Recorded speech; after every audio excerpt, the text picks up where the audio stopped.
Assalamualaikum warahmatullahi wabarakatuh. Selamat siang adik-adik semua. Hari ini kita akan mempelajari tentang aplikasi perangkat lunak dan perancangan interior gedung. Perkenalkan, dengan saya Nur Fajri dari jurusan Pendidikan Teknik Bangunan Universitas Negeri Makassar. Selamat siang adik-adik semua. Di sini saya akan menjelaskan tentang aplikasi perangkat lunak dan perancangan interior gedung. Untuk mempersingkat waktu, langsung saja ke materinya ya. Silakan disimak. Aplikasi perangkat lunak gambar konstruksi. Aplikasi perangkat lunak merupakan suatu subkelas perangkat lunak komputer yang memanfaatkan kemampuan komputer langsung untuk melakukan suatu tugas yang diinginkan penggunanya. Baik, selanjutnya yaitu fungsi dari aplikasi perangkat lunak tersebut. Yang pertama itu untuk memperoleh data, perintah, atau instruksi khusus agar pengguna dapat mengoperasikan komputernya sesuai dengan hasil informasi yang diinginkan. Yang kedua, sarana interaksi yang menghubungkan pengguna dengan perangkat kerasnya. Yang ketiga, mengidentifikasi suatu program yang ada di sebuah komputer. Selanjutnya itu menyediakan fungsi dasar dari sebuah perangkat keras agar dapat dioperasikan, seperti ketersediaan sistem operasi pada komputer, penerjemah suatu perintah software lainnya ke dalam bahasa mesin agar dapat dimengerti oleh komputer. Adapun untuk penjelasan selanjutnya yaitu mengenai jenis-jenis aplikasi perangkat lunak untuk gambar konstruksi. Adapun beberapa yang saya tampilkan di sini yaitu yang pertama yang paling banyak digunakan di dunia gambaran konstruksi ini yaitu yang pertama AutoCAD, kemudian yang kedua Google SketchUp, ketiga SAP 2000, yang keempat Archicad, dan masih banyak lagi aplikasi-aplikasi yang bisa digunakan dalam menggambar. Baik adik-adik, kita masuk ke dalam gambar konstruksi itu sendiri. Gambar konstruksi sendiri itu atau construction drawing adalah dokumen-dokumen berupa gambar yang merupakan representasi dari sebuah konstruksi yang hendak dibangun. Oke, selanjutnya jenis-jenis gambar konstruksi. Adapun jenis-jenisnya, yang pertama gambar arsitektur, gambar struktur, gambar listrik, gambar plumbing dan sanitasi, serta gambar akhir dan banyak lagi lain-lainnya. Untuk adik-adik sekalian, pada mata pelajaran aplikasi perangkat lunak dan perancangan interior gedung ini, kakak menyarankan untuk menggunakan AutoCAD pada saat penggambaran konstruksi. Di sini AutoCAD sendiri merupakan perangkat lunak komputer CAD untuk menggambar 2 dimensi atau 3 dimensi yang dikembangkan oleh Autodesk.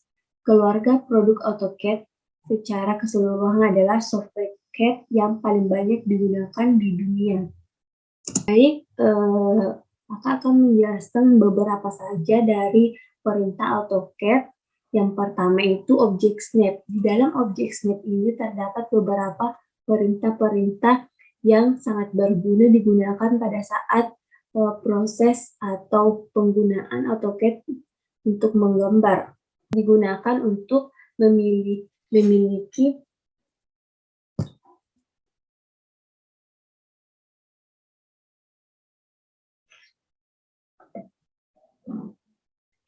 Snap From digunakan untuk memilih titik acuan secara umum. Yang selanjutnya itu Snap to Add Point digunakan untuk memilih titik akhir dari suatu objek gambar. Yang ketiga, Snap Midpoint digunakan untuk memilih titik tengah dari suatu objek gambar. Kemudian nomor 4 itu Snap Interaction untuk memilih titik perpotongan dari dua objek. Dan yang kelima itu Snap to Apparent Interaction digunakan untuk memilih dua objek seolah-olah berpotongan. Mungkin Untuk bagian objek, sampai di situ saja yang kakak jelaskan. Untuk lebih jelasnya, nanti materinya dibuka di link yang akan dibagikan di akhir video nanti.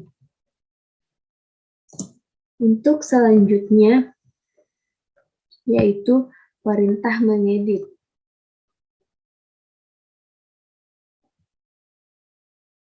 Baik,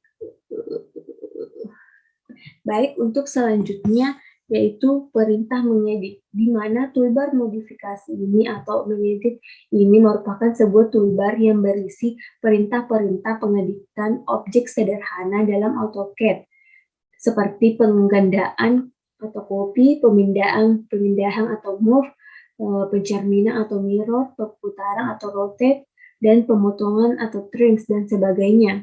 Untuk memunculkan toolbar modif ini, klik kanan pada sembarang ikon toolbar yang ada di display AutoCAD, kemudian pilih modify.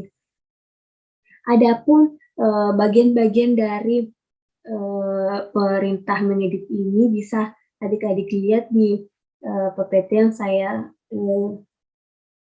yang saya tampilkan. Yang pertama itu eraser. Itu digunakan untuk menghapus objek yang telah diseleksi. Yang kedua itu copy untuk menggandengkan objek yang telah diseleksi. Yang ketiga mirror untuk mencerminkan objek yang ingin dicerminkan. Selanjutnya itu offset digunakan untuk membuat objek sebangun dengan ukuran yang lebih besar atau lebih kecil dari objek yang telah diseleksi.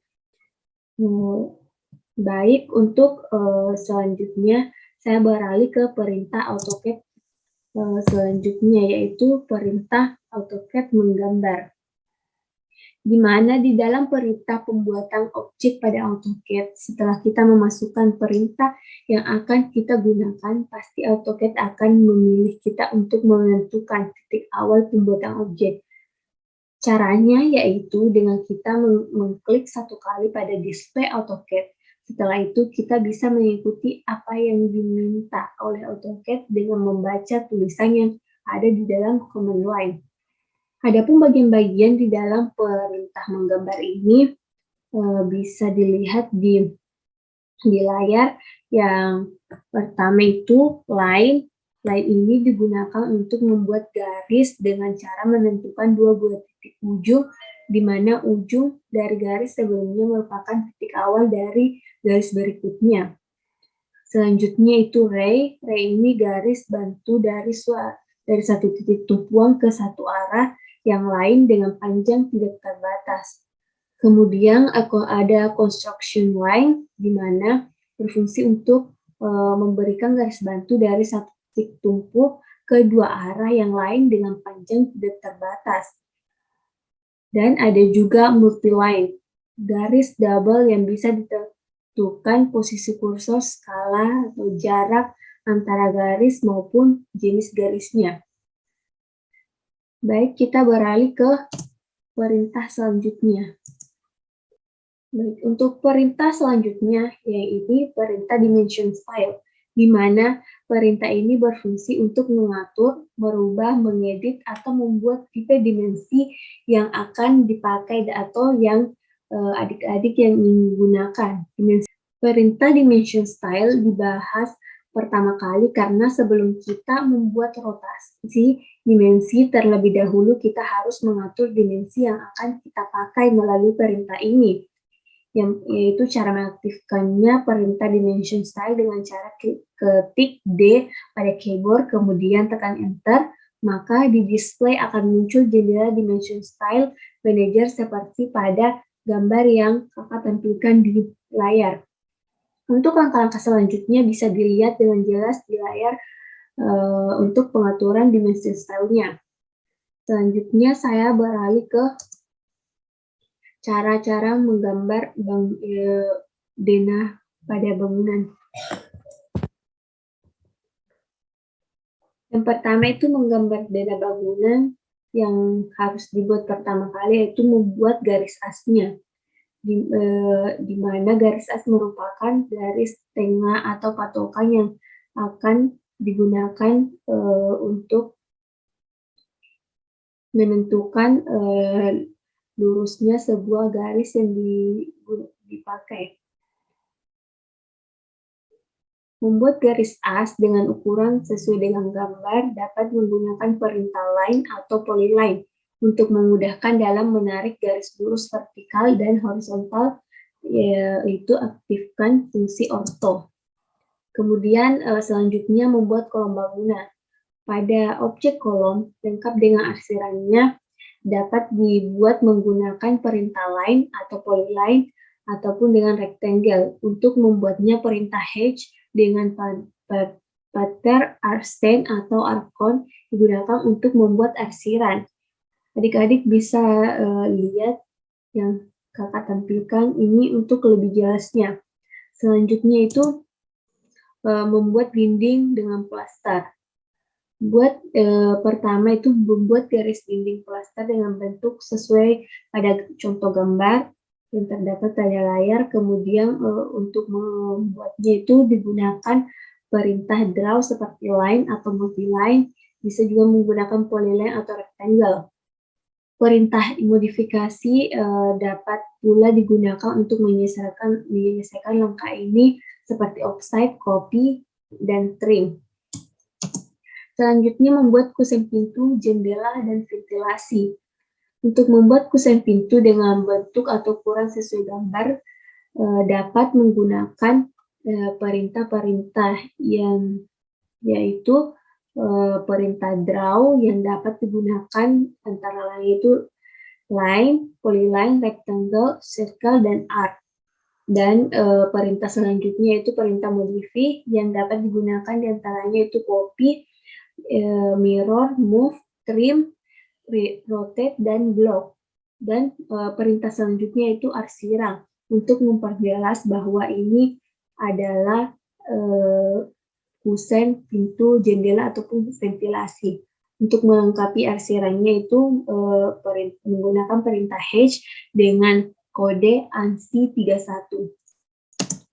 Selanjutnya membuat pelestaran dinding.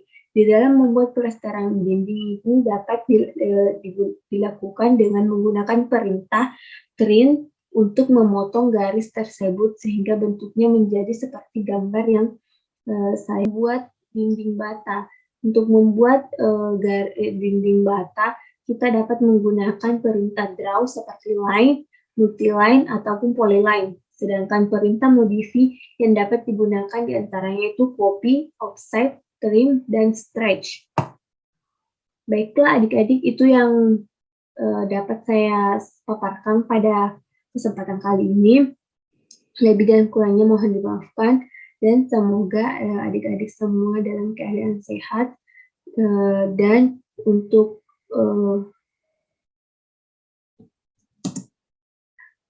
terima kasih juga kepada adik-adik untuk yang sudah menonton video ini sampai ke titik akhir.